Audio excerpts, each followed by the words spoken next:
సమూయేలు మొదటి గ్రంథము 24వ అధ్యాయము.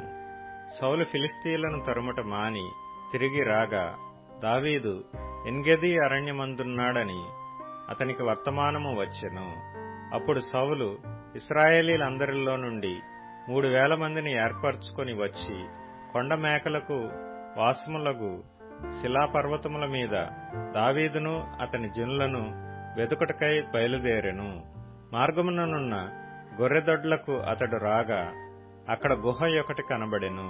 అందులో సౌలు శంఖానివర్తికి పోగా దావీదును అతని జనులను ఆ గుహ లోపలి భాగములలో ఉండిరి గనుక దావీదు జనులు, అదిగో నీ దృష్టికి ఏది మంచిదో అది నీవు అతనికి చేయునట్లు నీ శత్రువుని నీ చేతికి అప్పగింతునని యెహోవా నీతో చెప్పిన దినము వచ్చునని అతనితో అనగా, దావీదు లేచి వచ్చి సౌలునకు తెలియకుండా అతని పై వస్త్రపు చెంగును కోసెను.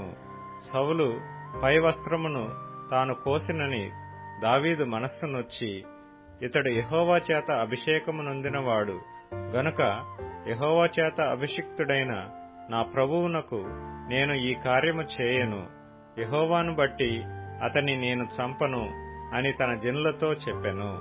ఈ మాటలు చెప్పి దావీదు తన జనులను అడ్డగించి సౌలు మీదికి పోనీయక వారిని ఆపెను.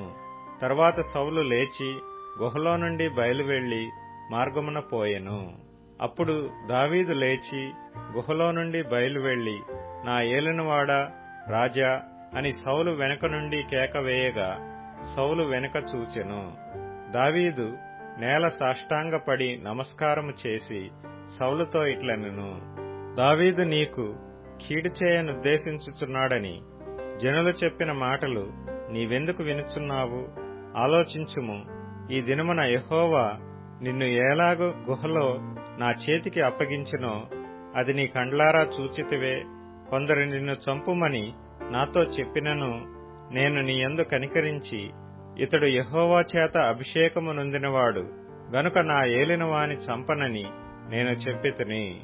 నా తండ్రి, చూడుము, ఇదిగో చూడుము, నిన్ను చంపక నీ వస్త్రపు చెంగు మాత్రమే కోసితిని గనుక నా వలన నీకు కీడు ఎంతమాత్రమును రాదనియు నాలో తప్పిదము ఎంతమాత్రమును లేదనియు నీవు తెలుసుకొనవచ్చును. నీ విషయమై నేను ఏ పాపమును చేయని వాడనై యుండగా నీవు నా ప్రాణము తీయవలనని నన్ను తరుముచున్నావు. నీకును నాకును మధ్య యెహోవా న్యాయము తీర్చును. యెహోవా నా విషయమై పగ తీర్చును గాని నేను నిన్ను చంపను. పూర్వీకులు సామ్యము చెప్పినట్టు దుష్టుల చేతనే దౌష్ట్యము పుట్టును గాని నేను నిన్ను చంపను. ఇశ్రాయేలీల రాజు ఎవని పట్టుకొన బయలుదేరి వచ్చియున్నాడు? ఏ పాటి వాణిని తరుముచున్నాడు? చచ్చిన కుక్కను గదా, మిన్నలిని గదా? యెహోవా నీకును నాకును మధ్య న్యాయాధిపతి అయి తీర్పు తీర్చునుగాక.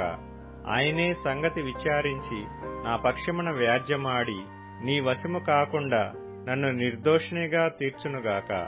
దావీదు ఈ మాటలు సౌలుతో మాట్లాడి చాలింపగా సౌలు, దావీదా నాయనా, ఈ పలుకు నీదేనా అని బిగ్గరగా ఏడ్చి దావీదుతో ఇట్లనెను, యెహోవా నన్ను నీ చేతికి అప్పగింపగా నన్ను చంపక విడిచినందుకు ఈ దినమున నీవు నా అపకారమునకు ఉపకారము చేసిన వాడవై నా ఎడల నీకున్న ఉపకార బుద్ధిని వెల్లడి చేసితివి కనుక నీవు నాకంటే నీతిపరుడవు. ఒకనికి తన శత్రువు దొరికిన ఎడల మేలు చేసి పంపివేయునా? ఈ దినమున నీవు నాకు చేసిన దానిని బట్టి యెహోవా ప్రతిగా నీకు మేలు చేయునుగాక. నిశ్చయముగా నీవు రాజు వగుదువనియు ఇశ్రాయేలీల రాజ్యము నీకు స్థిరపరచబడుననియు నాకు తెలియను. కాబట్టి నా తరువాత నా సంతతి వారిని నీవు నిర్మూలము చేయకుండునట్లును నా తండ్రి ఇంటిలో నుండి నా పేరు నీవు కొట్టివేయకుండునట్లును యెహోవా నామమున నాకు ప్రమాణము చేయము. అంతట దావీదు సౌలునకు ప్రమాణము చేసెను. అప్పుడు సౌలు ఇంటికి తిరిగి వచ్చెను. అయితే దావీదును అతని జనులను తమ కొండ స్థలములకు వెళ్లిపోయిరి.